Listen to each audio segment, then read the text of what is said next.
Volver a casa después de cuidar a mi hermana en Sevilla debería haber sido reconfortante. 5 días entre pasillos de hospital menús sin sal y noches en sillas de plástico me habían dejado el cuerpo agotado y el alma cansada. Solo soñaba con llegar, ducharme, prepararme una infusión y dejar que mis huesos descansaran en el sillón donde siempre leo antes de dormir. Pero esa noche no fui recibida por el calor del hogar. Fui recibida por el asfalto. 4 maletas perfectamente alineadas me esperaban junto al buzón. No estaban tiradas, no estaban abiertas. Estaban cuidadosamente colocadas como si alguien hubiera querido que no se notara la crueldad. Encima de la más grande, la gris de ruedas gastadas, había una nota doblada en 2. La reconocí al instante. La letra de Lorena. Fría, práctica, sin florituras. Si quieres seguir quedándote aquí, el garaje está disponible, Lorena. Me quedé ahí parada con la nota temblando entre mis dedos. Como si en cualquier momento se abriera la puerta y alguien dijera, sorpresa, era una broma. Pero no hubo risas, ni pasos, ni voz. Solo silencio. Ni Iván, ni Lorena, ni mi nieta. Nadie abrió, nadie saludó. Y ahí lo supe, esto no era impulso, era decisión. El frío empezó a colarse por mis mangas. Me obligué a reaccionar. Saqué el teléfono y llamé al banco. El corazón me latía con fuerza, pero la voz me salió firme. Buenas tardes. ¿Podría confirmarme si se ha realizado el pago de la hipoteca correspondiente a este mes? Sí, señora Monreal. Tenemos registro del ingreso automático el viernes 28, como siempre. Gracias, dije, bajando el teléfono lentamente. La casa seguía siendo mía. Al menos en papel. Ellos lo sabían. Pero no les importó. Miré hacia la ventana del salón. Alguien estaba detrás de la cortina apenas visible. No se escondía, pero tampoco se mostraba. Estaban esperando mi reacción. Pero yo no iba a darles el espectáculo. Me agaché, tomé la maleta gris y la arrastré hacia la puerta lateral. No toqué el timbre. No pregunté nada. Solo empujé la puerta del garaje y entré. El olor a humedad me golpeó de inmediato junto con una corriente helada. Una bombilla colgaba del techo. Una cama de metal, un colchón angosto y una mesita con una lámpara que alguna vez fue de mi habitación. En una esquina, mis cosas estaban apiladas dentro de cajas marcadas con la etiqueta «Cosas de mamá». No lloré. Me senté al borde del colchón y miré mis manos. Llevaban años pagando, cocinando, cuidando, cediendo. Y ahora, ni un lugar en el sofá. Pero no. Esta historia no iba a terminar aquí. No esta vez. A ti también te han hecho sentir como una invitada en tu propia casa. La puerta del garaje se cerró detrás de mí con un chirrido lento, como si también dudara en dejarme entrar. Encendí la bombilla colgante del techo y por un segundo me quedé quieta. No quería mirar. No quería saber cuánto habían preparado este espacio para mí. La cama estaba allí contra la pared de ladrillo sin pintar. Un colchón de espuma fina cubierto con una colcha antigua que yo misma había donado para la casa de verano. Encima de la mesita de noche que alguna vez estuvo en la habitación de invitados, había una lámpara polvorienta que encendí casi con rabia. El aire olía a humedad y a olvido. A un lado, 6 cajas de cartón apiladas. Una de ellas, con letras grandes en rotulador negro, «Cosas de mamá». Otra decía «Ropa invierno» y la tercera simplemente «Libros». Mis cosas. Etiquetadas. Clasificadas. Archivadas como si yo misma fuera una temporada que había terminado. Me senté en la cama. El colchón crujió bajo mi peso. El concreto del suelo me devolvió su frío a través de las suelas finas de mis zapatos. Me quedé mirando la pequeña ventana rectangular cerca del techo. De día, quizás entraría algo de luz, pero ahora solo se veía una sombra tenue. Afuera mi vida seguía. Aquí dentro solo estaba lo que quedaba de ella. El móvil vibró. Un mensaje de Iván. No hagas esto más difícil. Eso decía. 7 palabras. Sin un hola, sin una explicación, sin una pizca de vergüenza. Como si yo fuera la que complicaba las cosas. Como si dejarme fuera del hogar que construimos entre todos no fuera una puñalada sino un favor. Lo leí 3 veces. Luego apagué la pantalla. Lo dejé sobre la mesita. No tenía nada que responder. La humillación empezó a calar en mí como la humedad de las paredes. Pero también apareció la claridad. No fue de golpe. Fue como si alguien sacara una sábana de polvo de mi memoria. Las veces que Lorena dijo que necesitaban más espacio, las veces que Iván mencionó lo caro que era mantener la casa, los comentarios sobre residencias dignas, los folletos que aparecían misteriosamente en la cocina, el sillón que me quitaron del salón para poner una esquina de lectura para Emma, las risitas cuando hablaba de plantar jazmines en primavera. Todo estaba ahí, solo que yo no quería verlo. No fue improvisado, fue planeado, calculado. Y yo, como tantas madres, lo camuflé de ayuda de lo hacen por mi bien. Pero ahora lo veía con claridad. No me estaban cuidando. Me estaban reubicando. Y si lo que parecía ayuda familiar era solo una mudanza emocional. Fuera de tu lugar. Caminé hasta casa de Carmen como quien busca un refugio sin saber si aún existe. No hablábamos desde Navidad. Ni una llamada, ni un café. La vida a los nietos las excusas. O quizás fue vergüenza, porque ella siempre me decía las verdades de frente, incluso cuando no quería oírlas. Toqué el timbre sin esperar mucho. Tal vez no estaba. Tal vez me diría que no era buen momento. Pero en menos de 1 minuto la puerta se abrió y allí estaba ella. Carmen Luelmo, la misma de siempre, coleta mal hecha, gafas colgando del cuello y esa mirada que ve más allá de lo que una dice. Madre mía. Fue lo único que dijo. Me miró de arriba a abajo. Pasa.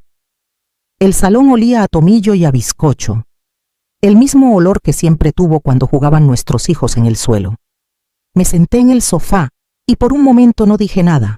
Carmen se sentó frente a mí y me puso una taza de té caliente entre las manos. No me expliques todavía. Respira. Y entonces, como si su permiso abriera una compuerta, lloré. No un llanto suave ni contenido. Lloré como no lo hacía desde que murió Lucas, como si todo el peso del garaje de la nota de Iván saliera en cada lágrima. Carmen no habló, solo puso su mano sobre la mía y me dejó desbordarme. Cuando por fin pude hablar, le conté todo: la nota, el garaje, el mensaje, el banco, las cajas, y ese silencio cruel que duele más que un grito. Ella me escuchó sin interrumpir. Al final se levantó, buscó su móvil y dijo: voy a llamarlo. ¿A quién? A Bruno. Mi sobrino, abogado. Trabaja con personas mayores que han sido desplazadas, manipuladas o simplemente ignoradas. No estoy tan mayor. No es por la edad, Eloísa. Es por el respeto. Y eso te lo están quitando hace años. Quise protestar, decir que Iván no era malo, que solo estaba perdido. Pero Carmen me miró con firmeza. Tú no eres la sombra de nadie. Eres Eloísa Monreal, la mujer que sostuvo sola su casa durante décadas, la que cuidó a todos menos a sí misma. Guardé silencio. Pero por dentro algo se removía. Tal vez era el principio de una idea. Tal vez era simplemente el eco de una mujer que no quería desaparecer. Has tenido que recordar quién eras, porque otros ya te habían borrado. Bruno organizó el encuentro en su despacho un martes por la tarde. Las paredes estaban llenas de diplomas, pero lo que imponía no era el título, era su forma de mirar. Tranquila, segura, sin apuro. Me ofreció sentarme al lado de él como aliada, no como víctima. Iván llegó puntual como si fuera una reunión de trabajo. Traía un maletín como si todo esto fuera un trámite más. Lorena llegó 2 minutos después, con su perfume fuerte y una sonrisa que no tocaba sus ojos. ¿Qué es todo esto, mamá?, preguntó Iván apenas se sentó. Lo que no se habló cuando me dejaron en el garaje, dije sin levantar la voz. Bruno tomó la palabra. Señor Monreal, señora Castaño, mi clienta ha estado pagando la hipoteca de la propiedad desde hace más de 2 años. Y aunque el título esté a su nombre, legalmente existen fundamentos para reclamar compensación por esos pagos. Iván frunció el ceño. Lorena soltó una risa corta, incrédula. ¿Nos quiere demandar?, preguntó ella como si la idea fuera ridícula. Lo que proponemos es simple, dijo Bruno imperturbable. Si desean vender la casa, deberán devolver a la señora Monreal el dinero que ha aportado. Si no, podemos explorar otras vías. Iván miró a Lorena. Ella negó con la cabeza, aún con esa media sonrisa burlona. Eso fue su decisión, mamá. Nadie te obligó a pagar. No respondí. Solo los observé. Ese silencio, el mío, parecía incomodarlos más que cualquier palabra. Entonces esto es una amenaza, dijo Iván. No intervino Bruno. Es una consecuencia. 2 días después fui al banco y cancelé el pago automático. Ese mismo viernes a las 10:23 de la mañana recibí un correo del banco notificando el impago. Y 1 hora después, un mensaje de Iván. Has dejado de pagar. ¿Qué estás haciendo? Van a llamar. No contesté. Lo dejé en visto. Esa noche dormí mejor. La casa seguía siendo suya en papel, sí, pero el techo que cubría sus cabezas dependía de mi silencio, y yo, por fin, había dejado de callar. Y si dejar de pagar fuera la forma más justa de reclamar lo tuyo. La librería cafetería se llamaba El Retorno. Una amiga de Carmen trabajaba allí y necesitaban a alguien que atendiera por las mañanas. No preguntaron por mi edad, solo si podía madrugar y si sabía preparar un café con leche sin espuma. Respondí que sí a las 2. El primer día terminé con la espalda rígida y los pies hinchados, pero también con 10 euros en propinas y una sonrisa que no tenía nada que ver con nadie más. Era mía. En los huecos entre pedidos me sentaba en la barra trasera y escribía. Cartas que no pensaba enviar. Una para Iván, otra para Lorena, incluso una para Emma. Algunas eran duras, otras eran recuerdos. Las guardaba en una libreta con tapas azules como las que usaba de niña en el colegio. Me servían para decir lo que en voz alta todavía dolía. Pasaron 3 semanas antes de que Iván cruzara la puerta del local. Llevaba una chaqueta cara que contrastaba con su cara demacrada. Lo vi desde la barra y por un segundo pensé en esconderme en el almacén, pero me quedé quieta. Se acercó con paso inseguro. Mamá, ¿podemos hablar? Lo llevé a una mesa cerca del ventanal. Le ofrecí un té. No quiso nada. El banco está llamando todos los días, dijo sin rodeos. Si no se hace el siguiente pago, pueden iniciar el proceso de embargo. Asentí. Silencio. No podemos hacernos cargo ahora mismo, continuó. Pero si nos das un poco de tiempo cuando vendamos la casa que pensaban vender sin decirme nada, interrumpí sin levantar la voz. Bajó la mirada. No vinimos a hacerte daño. Pero lo hicieron. Solo necesitamos ayuda. Respiré hondo, miré por la ventana y luego volví a mirarlo. Si quieren dinero, Iván, tendrán que hablarme como a una persona, no como a un estorbo, no como a una carga, y mucho menos como a un cajero automático con nombre de madre. Se quedó en silencio. El café burbujeaba en la máquina detrás de mí. El murmullo de los clientes llenaba el aire. Me levanté. Ahora, si no vas a pedir nada, tengo que volver a trabajar. Y esta vez, para mí. Lo vi marcharse sin mirar atrás, tal vez ofendido, tal vez confundido, pero no me importaba. Por primera vez en años no era yo quien pedía permiso. ¿Cuánto vales cuando ya no haces favores, sino exiges respeto? El proceso legal no fue rápido, pero fue firme. Bruno presentó cada recibo, cada transacción, cada extracto bancario, que demostraba que durante más de 2 años yo había sido la única que mantenía esa casa en pie. El juez no miró con compasión, miró con lógica. La resolución llegó un jueves. La propiedad debía volver a mi nombre previo acuerdo económico. Iván y Lorena, acorralados por el banco y sin liquidez, aceptaron.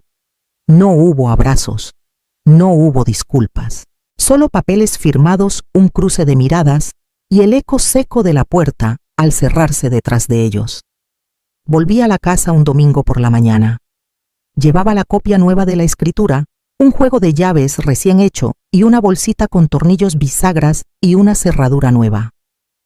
Nadie me ayudó, nadie hizo falta. Instalé la cerradura yo misma. Aprendí en YouTube la noche anterior. Encajó perfecta. Adentro todo parecía frío y distante.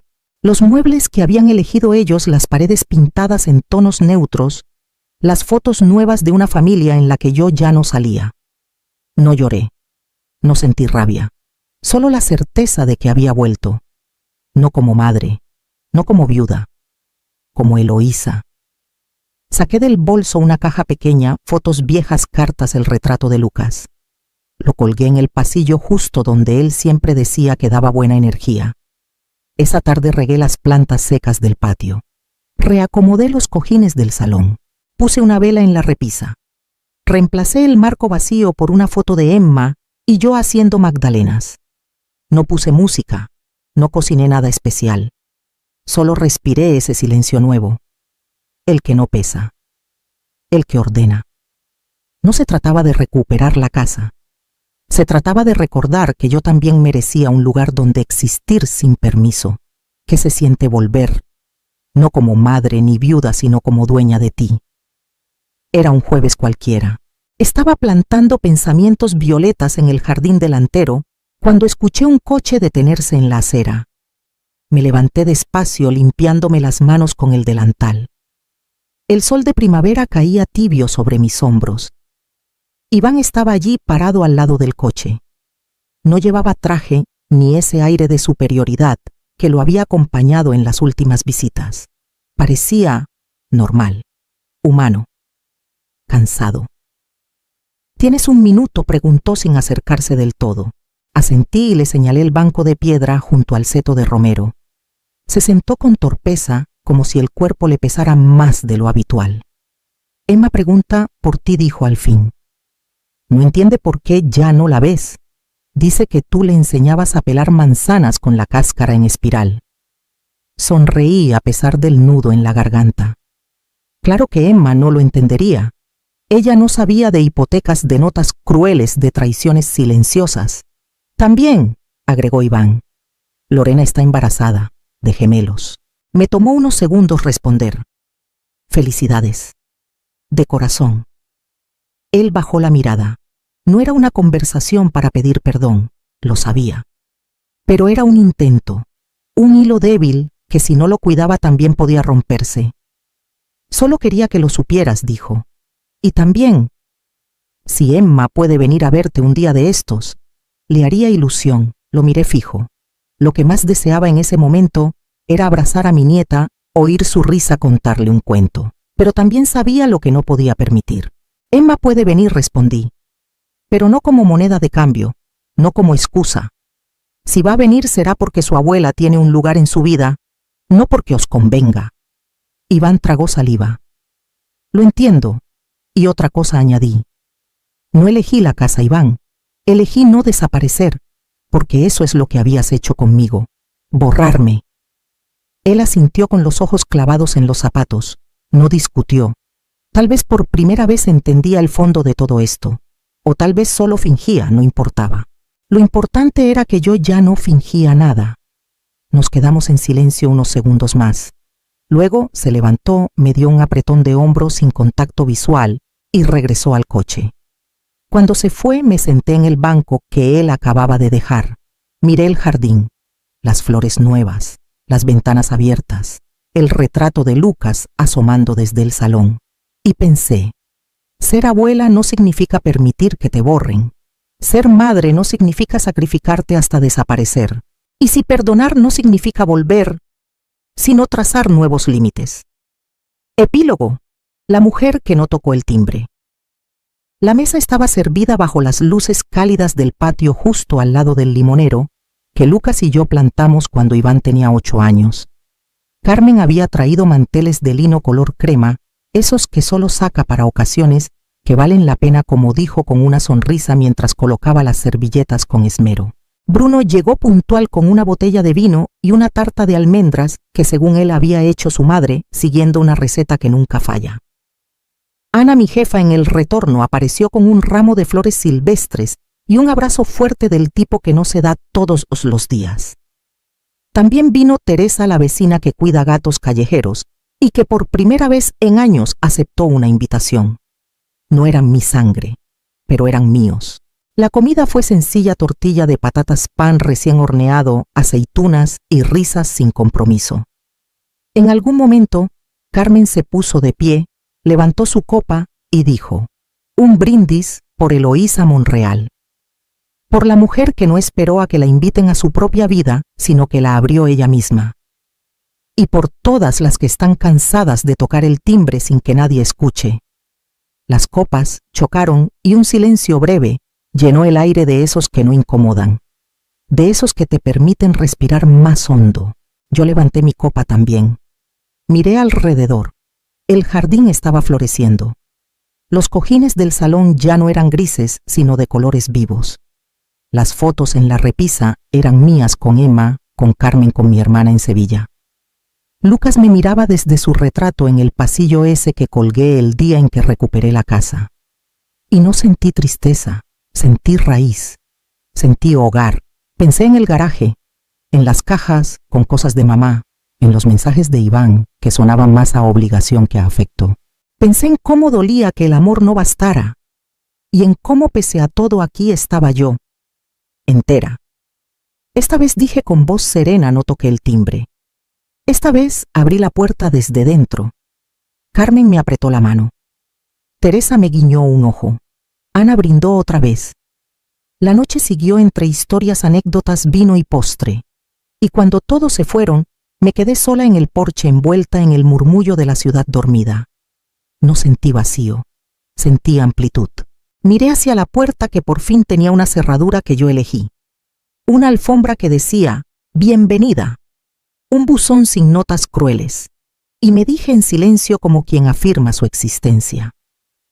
Aquí estoy. Aquí vuelvo. Y esta vez no para que me acepten, sino para vivir.